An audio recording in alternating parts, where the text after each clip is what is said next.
हिंदी साहित्य के इतिहास में हम कृष्ण भक्ति काव्यधारा के विषय में पढ़ रहे थे। कृष्ण भक्ति काव्यधारा में आज हम कृष्ण भक्ति काव्यधारा के प्रसिद्ध कवि सूरदास जी के विषय में पढ़ेंगे। देखिए, सूरदास जी कृष्ण भक्ति काव्यधारा के प्रसिद्ध कवि हैं, ठीक है, और प्रमुख कवि भी इनको माना जाता है। इनका जन्मकाल की अगर बात की जाए 1478 ईस्वी है इनका जन्मकाल। वैशाख शुक्ल पंचमी दिन मंगलवार सभी प्राप्त हैं इनके विषय में। जन्म स्थान की अगर बात की जाए सीही डॉक्टर नगेंद्र गणपति चंद्र गुप्त के अनुसार दिल्ली के निकट सीही नामक ग्राम में एक सारस्वत ब्राह्मण परिवार में हुआ था सूरदास जी का जन्म। कनकता गुरु घाट श्याम सुंदर दास रामचंद्र शुक्ल हजारी प्रसाद द्विवेदी के अनुसार है कनकता, ठीक है। कनकता या गुरु घाट ये इन सभी साहित्यकारों के अनुसार है, श्याम सुंदर दास रामचंद्र शुक्ल हजारी प्रसाद द्विवेदी आदि के अनुसार। आधुनिक शोधों के अनुसार इनका जन्म स्थान मथुरा के निकट रुनकता नामक ग्राम में माना जाता है।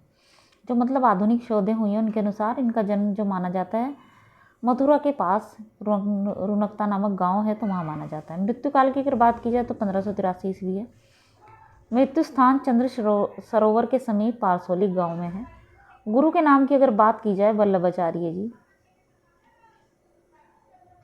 अगर इनके विषय में बात की जाए तो सूरदास जी वल्लभाचार्य जी से 10 दिन छोटे थे। गुरु से भेंट दीक्षा ग्रहण 1509-10 ईस्वी में पारसोली नामक गांव में इन्हें दीक्षा ग्रहण हुई थी, किन्हें सूरदास जी को। भक्ति पद्धति की अगर इनकी बात की जाए ये प्रारंभ में दासी एवं विनय भाव पद्धति से लेखन कार्य करते थे। मतलब आरंभ में ये दासी और विनय भाव 2 पद्धति से कार्य करते थे, परंतु बाद में वल्लभाचार्य जी की आज्ञा पर इन्होंने सख्य वात्सल्य एवं माधुर्य भाव पद्धति को अपनाया।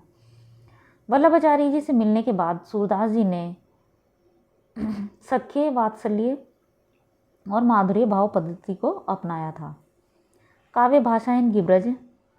विशेष तथ्यों की बात की जाए तो सूरदास जी को खंजन नयन, भावाधिपति, वात्सल्य रस का सम्राट, जीवनोत्सव का कवि, पुष्टि मार्ग का जहाज आदि नामों से पुकारा जाता है। ये सूरदास जी के नाम हैं।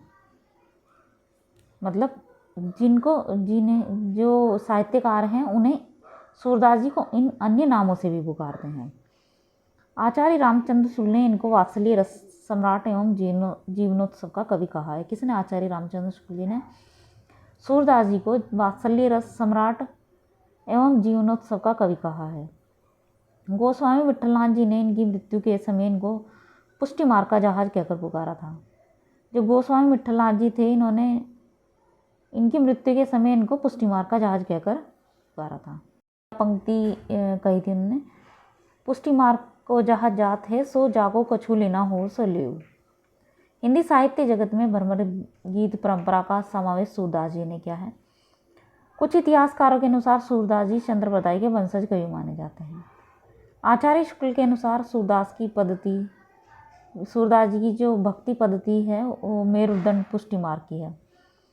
सूरदास जी ने भक्ति पद्धति के 11 रूपों का वर्णन किया है। सूर के भावाचित्रण में वात्सल्य भाव को श्रेष्ठ कहा जाता है। आचार्य शुक्ल ने लिखा है, सूर अपनी आंखों से वात्सल्य का कोना कोना छान आए हैं।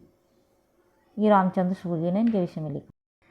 प्रसंगोद्भावना करने वाली ऐसी प्रतिभा हम तुलसी में नहीं पाते। हिंदी साहित्य में यदि श्रृंगार का रस राजत्व यदि किसी ने पूर्ण रूप से दिखाया तो वे सूर है।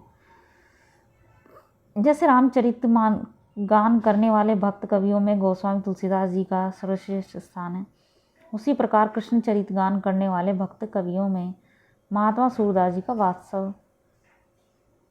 वास्तव में यह हिंदी काव्य गगन के सूर्य और चंद्र है। राम कुमार वर्मा जी ने इनके विषय में कहा है, ये वे पद संगीत के जीते जागते अवतार हो गए हैं। आचार्य हजारी प्रसाद द्विवेदी जी के अनुसार बाल कृष्ण की चेष्टाओं के चित्रण में कवि कमाल की होशियारी और सूक्ष्म निरीक्षण का परिचय देता।